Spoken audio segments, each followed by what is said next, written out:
Oh yeah, she posted, she hit up my boyfriend as soon as I posted him. Like, this is something that this girl does.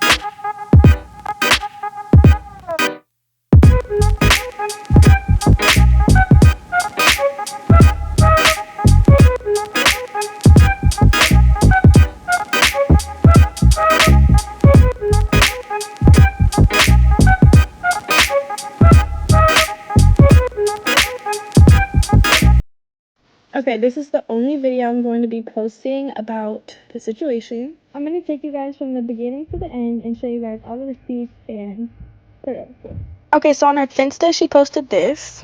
Then she said I copied her music video, which I did not. I haven't seen one music video where she's doing any of these things. This is her telling me to catch her up. Then he texted me this. This is the first time I met him. He said, "Where are you going? I think we going the same way. Wait on me." I said, "Who's this?" Gray hoodie, black pants. I said, I asked him what's his gram. He said, "I don't have a gram. Pull around there. It's 1 minute away. I'm in a gray Benz." Basically telling him I'm not pulling up to a gas station to meet him. So I end up sending him his own Instagram. I said, "This isn't you, right? Because if so, I'm tripping." Mind you, I've never had a conversation with this man. I've been to her house one time, and I guess he was there, but he was sitting on the couch, and I never saw his face. He said, "Nah, who is that? No mutuals." I said, "Thought that was you. Thank God it's not." And that's when he had alcohol and he threw the bottle at me. I tried to catch it, broke my nail, and it hit me in the head. But once again, I don't know what he was truly thinking when he did that. Later then found out that that was her boyfriend and baby's father.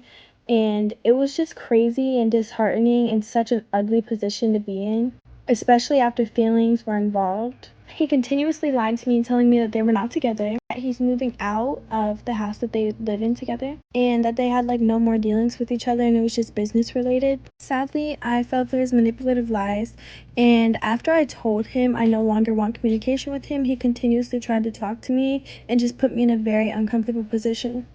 This is what he's saying. He also edits his text messages so he doesn't look crazy. Right here, he's saying that time is going to come soon, just hopefully we get the lines right. Basically, he had told me that they're not going to be together anymore. He said if I was in love, I wouldn't feel how I felt about you. That's just being honest, indicating that he's not in love with her. Continuously came around again and again and again and again. So this is one of the multiple fake numbers he's texted me off of. This is when I tried to tell Danielle what was happening, and he got involved and manipulated her into thinking that I was lying.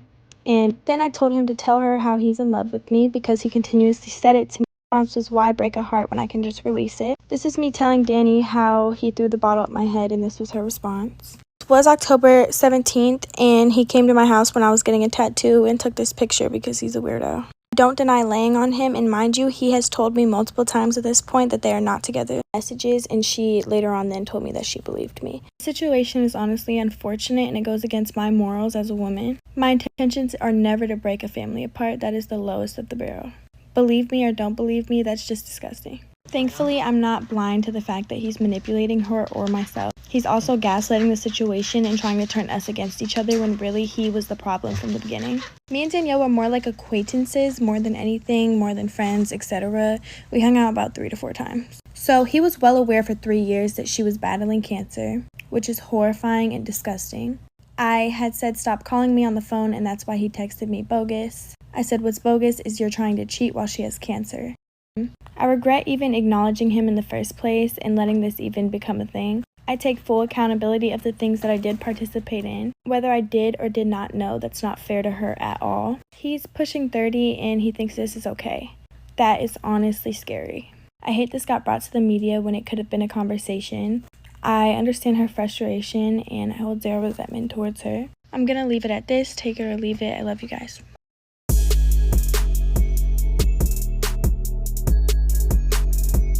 We was drunk, and sometimes when we get drunk, we either fuck all night or fight all night. And you know, yeah, we get physical, whatever. So me and Levine We're drunk. We get into it. I fucked up by calling Sosa. So I call Sosa and I'm like, yeah, we fighting, blah, blah, blah, blah. Like, so basically, like, come get me. Levine, okay, so me and Levine went to go lay down. I go to lay down with him. When I get in the bed, Sosa calls me. Levine answers my phone. It didn't say Sosa at the top or nothing. It was just the phone number. But Levine answers the phone and you hear Sosa's voice saying, Danny, what's up? Or Danny, where you at? So I was the one that cheated first. So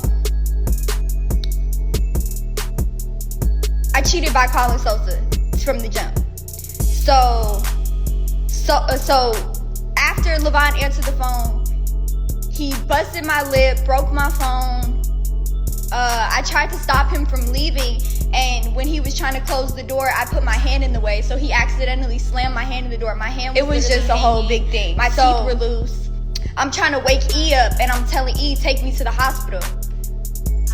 Meanwhile, E's drunk as fuck. He's like, Danny, go lay down. And I'm like, bro, okay. So I call Sosa, and I'm like, bro, I need to see a doctor. Like, I need to go to the hospital. So he comes and picks me up, and he calls like the house. We use the same house call doctor. So he calls the doctor for me.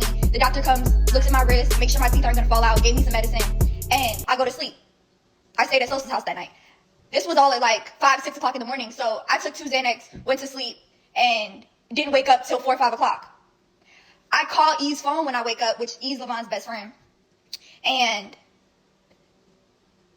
when he called me, it was on FaceTime, and like, Sosa got a whole bunch of shit above his bed, like the glow gang shit or whatever. So E seen that and was like, oh my God, Danny, are you dead ass right now? And I was just like, I fucked up bad. Like, and then Sosa dropped me off back home a couple minutes later, and when I got there, Levine was boxing his stuff up in boxes. I was crying on the floor, screaming like, please don't leave me, our family, please don't leave me.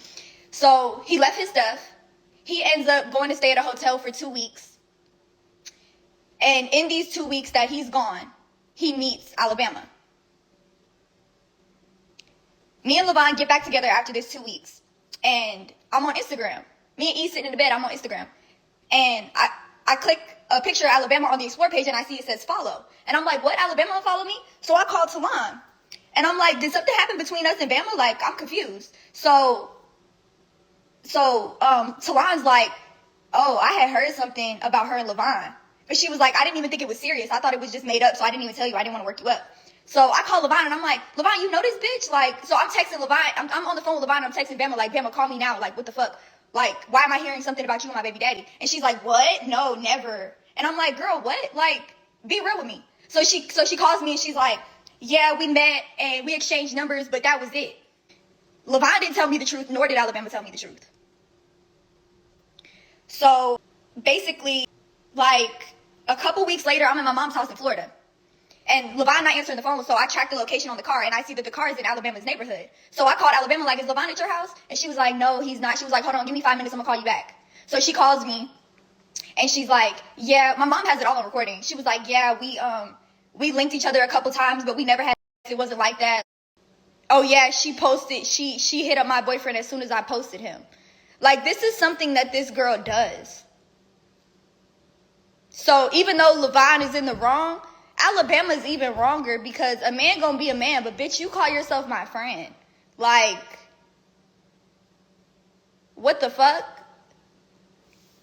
So anyways, I posted something about her on Facebook because I was ticked off watching her live her life like she ain't do nothing. I was just like, this bitch is acting like everything's fine and dandy. Like, bitch, you're a fucking homewrecker. Like, what the fuck? So someone sent her the post from my Facebook, and she DMs me, and she's like, I don't want to be nothing like you, Dr. Phil loser, bitch. And your bum ass man keeps hitting me up. He wants me so bad, confessing his love to me, da da da.